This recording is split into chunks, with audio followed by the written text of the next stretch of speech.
दूर किसी जंगल में सभी पक्षी मिलजुल कर रहते थे। अब कुछ समय से जंगल में भोजन की बहुत ज्यादा कमी हो गई थी। सभी पक्षी भोजन को लेकर बहुत परेशान थे। रानू चिड़िया, मैं थक गया। मैं घने जंगल में गया, मैं मैदान में गया, लेकिन मुझे कहीं से भी कुछ खाने को नहीं मिला। मैं भूख से मर रहा हूँ। कबूतर भैया, तोता और कौवे भी भूखे हैं और मेरे बच्चों ने भी कल से कुछ नहीं खाया। तो क्या अब हमें परावास करना होगी? हमें ये जंगल छोड़कर किसी दूसरे जंगल में जाना होगा? कबूतर भैया, ऐसा मत सोचें। इस जंगल में हमारे पूर्वज रहते थे। हमारे बड़ों की यादें हैं इस जंगल में। हम इसी जंगल में रहकर कुछ ऐसा करेंगे कि सबको पेट भर भोजन मिल सके। रानो चिड़िया एक बूढ़ी फाख्ता के पास जाती है। माँ जी, सब बहुत परेशान हैं। किसी को भी खाने को कुछ नहीं मिल रहा। बेटी, ये बताओ, क्या आप में से किसी ने भी कभी जंगल में कोई नया पौधा लगाया है? नहीं माँ जी। क्या कभी किसी ने कोई फसल लगाई हो या फिर सब्जियाँ? नहीं माँ जी, हम सब तो किसान के खेत से गिरा हुआ दाना या फिर जंगल में उगने वाले पौधों से फल खाते हैं। जो दूसरों पर उम्मीद रखता है, एक ना एक दिन वो भूखा ही रहता है। ये लो बेटी, ये कुछ बीज हैं। इनमें सब्जियों के बीज भी हैं, कुछ मकई के और कुछ बड़े पेड़ों के बीज। मैं समझ गई माँ जी। हमें अपने लिए काम करना होगा।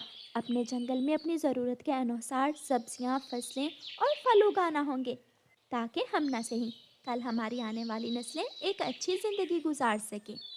रानो चिड़िया बूढ़ी फाख्ता से बीज वाली थैली लेकर वहाँ से चली जाती है। गोरी बहन, इसमें बीज हैं। हम सबको मिलकर काम करना होगा। सब्जियां पहले तैयार हो जाएंगी और फिर बाद में फसलें। और जब तक बड़े पेड़ तैयार होंगे, हमारी हड्डियां भी गल गई होंगी। क्या फायदा है ऐसे काम करने का, जिसका फायदा हमें ना हो और हमारे बाद में आने वाली नस्लों को हो।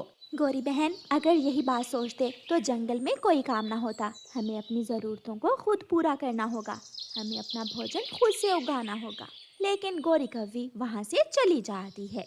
तुम छोड़ो उस छोटी चिड़िया को, वो तो हर समय चूं चूं करती रहती है। तुम मेरे साथ चलो। मेरे दोस्त बूरे के पड़ोस में किसान ने धान की फसल काटी है। वहाँ खेत में इतना दाना है कि हम 2 महीने वहाँ आराम से गुजार सकते हैं। मैंने तो चिड़िया को पहले ही बता दिया है, ये काम वाम हमसे नहीं होंगे। गौरी कौवी और कालू कौवा वो जंगल छोड़कर दूसरे जंगल चले जाते हैं। लेकिन चिड़िया के बाकी दोस्त चिड़िया की बात मान लेते हैं और चिड़िया के साथ काम करवाने के लिए तैयार हो जाते हैं। रानो चिड़िया जमीन में बीज बो रही थी। वो सबसे पहले सब्जियों के बीज बोती है। तोता और कबूतर नदी से पानी लेने चले जाते हैं। शाम तक वो पक्षी छोटे बड़े पेड़ों, सब्जियों और फसलों के सारे बीज जमीन में दबा देते हैं। रानू चिड़िया, रुक जाओ, आपका काम हो गया। अब मैं और तोता मिलकर इन बीजों को पानी दे देंगे। नहीं, तोते और कबूतर सब एक साथ ही शाम को घर जाएंगे। कौवी और कौवा दूसरे जंगल पहुंच जाते हैं। दोस्त, ये पेड़ तुम्हारा है। तुम दोनों इस पेड़ से जितने चाहो फल खा सकते हो। बूढ़े कौवे, हम रात कहाँ रहेंगे? बूरे के घर और कहाँ, बूरा दोस्त है मेरा। नहीं यार कालू, मैं और मेरी पत्नी बहुत मुश्किल से गुजारा करते हैं। मेरा घर बहुत छोटा है। आपको अपने लिए घोंसला ही बनाना होगा। ठीक है, हम कर लेंगे। हम घोंसला बना लेंगे। फिर कौवा और कौवी जी भरकर उस पेड़ से फल खाते हैं।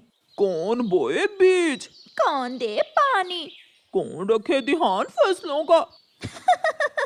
हमें तो मुफ्त में फल मिल रहे हैं और वो पक्षी पागल हो गए हैं, अपनी आने वाली नस्लों का सोच रहे हैं। जब शाम होती है तो कौवा और कौवी एक सूखे पेड़ पर पुराने से घोंसले में बैठ जाते हैं। ये घोंसला रात गुजारने के लिए काफी है। हम यहाँ सुरक्षित हैं। हम कौन सा बूढ़े हैं जो हमें ठंड की चिंता होगी।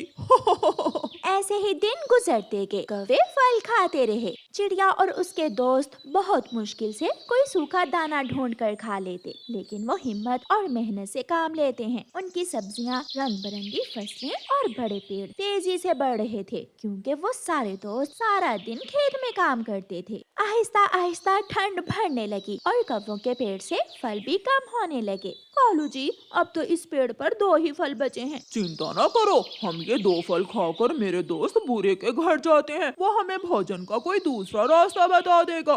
कौवा और कौवी दोनों फल खाकर जब बूढ़े कौवे के घर जाते हैं तो घर को बाहर से ताला लगा हुआ था। थोड़ी दूर एक मैना बैठी हुई थी। मैना मैना, ये कौवा, ये बुरा कौवा कहाँ गया है? ये कौवा तो अपने परिवार के साथ दूसरे जंगल पर आवास कर गया है, क्योंकि अब इस जंगल में ठंड बढ़ जाएगी और खाने को कुछ भी नहीं मिलेगा। कालू, तुम्हारा दोस्त तो हमें धोखा देकर चला गया, वो हमें बताकर भी नहीं गया। पूरा जंगल घूमते हैं, हमें कहीं ना कहीं से भोजन मिल ही जाएगा। फिर कौवा और कौवी जंगल में इधर उधर उड़ते रहते हैं। ठंड बढ़ने के साथ ही पक्षियों की सब्जियां तैयार हो चुकी थीं। उनकी गाजरें बहुत मीठी और लाल थीं। गोभी के फूल सफेद सफेद और टमाटर लाल लाल। सब कुछ तैयार हो चुका था। संतरे के पेड़ पर संतरे लग चुके थे। मेरे दोस्तों, हमारी मेहनत का फल हमें मिल गया। अब हमें भोजन की कोई चिंता नहीं है। वो सब अपनी अपनी टोकरियां सब्जियों से भरते हैं। लाल टमाटर, गाजरें और गोभी लेकर वो सब अपने अपने घरों को चले जाते हैं। रात हो जाती है, लेकिन उन्हें कोई चिंता नहीं थी। चिड़िया अपने घर में अपने बच्चों के साथ सुरक्षित बैठी हुई थी। तोता और कबूतर भी अपने अपने घरों में सुरक्षित बैठे हुए थे। एक कालू कौवा और गोरी कौवी थे, जो अनजान जंगल में मारे मारे फिर रहे थे।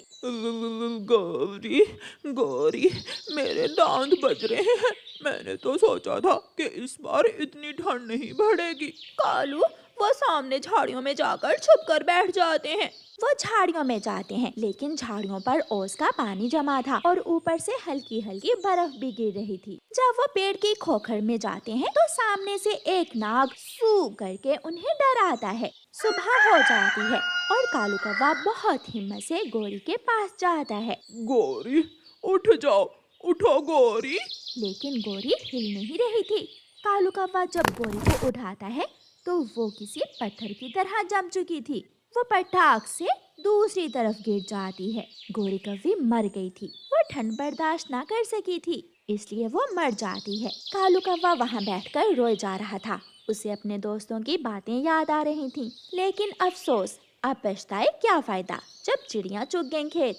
इसीलिए तो कहते हैं, समय पर किया गया ठीक फैसला जिंदगी में आराम ला सकता है और एक गलत फैसला ही जिंदगी बर्बाद कर सकता है। जैसे काले कौवे ने गलत फैसला किया और नुकसान उठाया। रानो चिड़िया की ऐसी कहानियाँ सुनने के लिए YouTube सर्च बार में रानो चिड़िया की कहानी लिखें या फिर ये बटन दबाकर बोलकर कहें रानो चिड़िया की कहानी। उदास चिड़िया और उसका पति भोजन की खोज में जा रहे थे। कई साल पहले उन दोनों की शादी हुई थी, मगर अभी तक उनके यहाँ कोई संतान नहीं हुई थी। इसलिए वो पति पत्नी बहुत उदास रहते थे। चलो थोड़ा आगे तक जाते हैं। नहीं, मैं थक गई हूँ, आप यहीं रुक जाएं। वो ऐसे जा रहे थे कि एक बूढ़ी फाख्ता उन्हें आवाज देती है, पक्षियों रुको, रुको पक्षियों, मेरी बात सुनो, मेरी मदद करो। वो दोनों वहाँ आते हैं। माँ जी, क्या हुआ है आपको? चिड़िया बेटी, मुझे बहुत प्यास लगी है। मेरा मटका खाली है, पानी नहीं है। मुझे नदी से पानी ला दो। आप यहीं बैठे माँ जी के पास और मैं नदी से पानी लेकर आता हूँ। चिड़िया का पति नदी से पानी लेने चला जाता है। बेटी, आपकी आंखें क्यों लाल हैं? क्या रोकर आई हैं आप? माँ जी, मेरी संतान नहीं है। संतान का दुख हर समय रुलाता है। दिल करता है मेरे भी बच्चे हों, मैं उनसे प्यार करूं। चिड़िया का पति पानी ले आता है। अब हम चले माँ जी। चिड़िया बेटी, ये सुनहरी दाना है, इसे तुम खा लेना। अगर ऊपर वाले ने चाहा तो तुम्हारे अंडा जरूर होगा। ये सुनकर चिड़िया खुशी खुशी वो सुनहरी दाना ले लेती है और वो वहाँ से चले जाते हैं। रात को अपने घर में जाकर चिड़िया वो सुनहरी दाना खा लेती है। पापा चिड़िया सो जाता है, मगर मम्मा चिड़िया अभी तक जाग रही थी। हो सकता है ये दाना खाने से मुझे संतान मिल जाए। कुछ तो शक्ति है इस दाने में। मैंने पहले कभी इस रंग का दाना नहीं देखा। ऐसे ही दिन गुजर जाते हैं और फिर एक सुबह मम्मा चिड़िया खुशी से पागल हुए जा रही थी। उठे उठे अंडे के पापा, उठे, देखें मैंने अंडा दिया है। ये अंडा हमारा है। मुझे अपनी आँखों पर विश्वास नहीं हो रहा। ये अंडा हमारा ही है, मैंने ही दिया है ये अंडा। मगर हमारे अंडे का रंग सुनहरी क्यों है? जो दाना आपने खाया था वो सुनहरी था, शायद इसीलिए। बहुत बड़ी खुशी उन्हें मिली थी, वो बहुत खुश थे। पापा चिड़िया भोजन लेने जाता है और मम्मा चिड़िया तो आज से अंडे पर बैठ जाती है। मीठा फल मिल गया, मीठा फल। मैं ये फल अपने अंडे की मम्मा के लिए ले जाता हूँ और खुद कोई दाना खा लूँगा। मुझे अपने अंडे की अच्छे से रक्षा करना होगी। मुझे सबसे छुपा कर रखना होगा अपना ये सुनहरी अंडा। ऐसे ही 3 दिन गुजर जाते हैं। एक रात चिड़िया और उसका पति सोए हुए थे कि चिड़िया को कोई आवाज सुनाई देती है। बचाओ, बचाओ, बचाओ, कोई मुझे बचाओ, मैं मर जाऊंगा, मेरी मदद करो। अंडे के पापा, कोई मदद की गुहार लगा रहा है, आप उठें और जाकर देखें। बचाओ, बचाओ, मुझे बचाओ।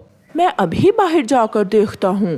पापा चिड़िया घर से बाहर निकलता है, वो आवाज का पीछा करता है। अरे ये तो कोई कौवा है। एक कौवे को पेड़ की डाल के नीचे दबा हुआ देखकर पापा चिड़िया डाल को हटाता है और कौवे को बाहर निकालता है। मेरे पंख पर बहुत चोट आई है, मुझसे उड़ नहीं होगा।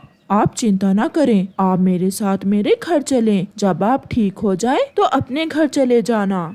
ऐसे पापा चिड़िया सहयोग देकर कौवे को अपने साथ घर ले जाता है।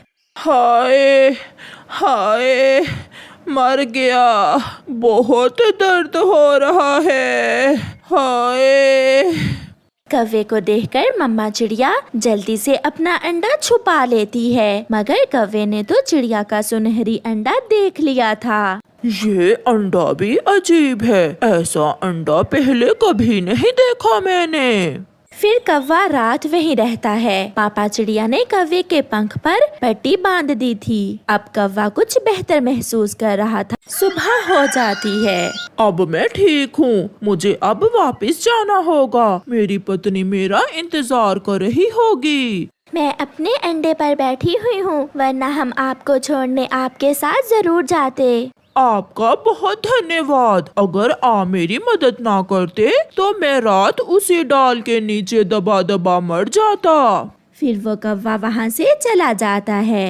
कहाँ थे तुम कल से? घर क्यों नहीं आए रात? मैं बैठा भोजन खा रहा था कि एक पेड़ की डाल मेरे ऊपर गिर गई और मुझे उस चिड़िया ने बचाया, वरना मैं मर जाता। अकेले अकेले भोजन खा रहे थे, अगर घर आकर मेरे साथ भोजन खाते तो ऐसा ना होता। गोरी, जिस चिड़िया ने मेरी मदद की, मैंने उनके घर में कुछ देखा। मैंने देखा कि उनके घोंसले में एक सुनहरी अंडा है। बहुत अजीब था वो सब। सुनहरी अंडा? ऐसा कैसे हो सकता है? चिड़िया का अंडा तो सफेद होता है, वो जरूर कोई सोने का अंडा होगा। वो अंडा हमें चुराना होगा। अगर हम वो अंडा चुरा लें तो हम बहुत अमीर बन जाएंगे। तो फिर चलो कालू, हम अभी जाकर कोई योजना बनाते हैं। गोरी कौवी बूढ़ी बनने का नाटक करती है। वो अपने बालों पर सफेद रंग लगाती है और चिड़िया के घर की तरफ जाती है। अगर किसी तरह गोरी चिड़िया को घर से बाहर निकाल दे तो फिर वो अंडा हम जरूर चुरा लेंगे। सुनो चिड़िया, मैं पूर्व वाले जंगल से आई हूँ। आपकी माँ बहुत बीमार है। उसने मुझे संदेश दिया है कि मैं आपको बता दूँ। अब मैं चलती हूँ। गोरी ऐसे झूठ बोलकर चली जाती है। मेरी माँ, क्या हुआ माँ आपको? सुनिए जी, मैं अभी थोड़ी देर में माँ को देखकर आती हूँ। तब तक आप मेरे अंडे का ध्यान रखें। आप जाएं और शांत हो जाएं, कुछ नहीं होगा। चिड़िया घर से निकल जाती है।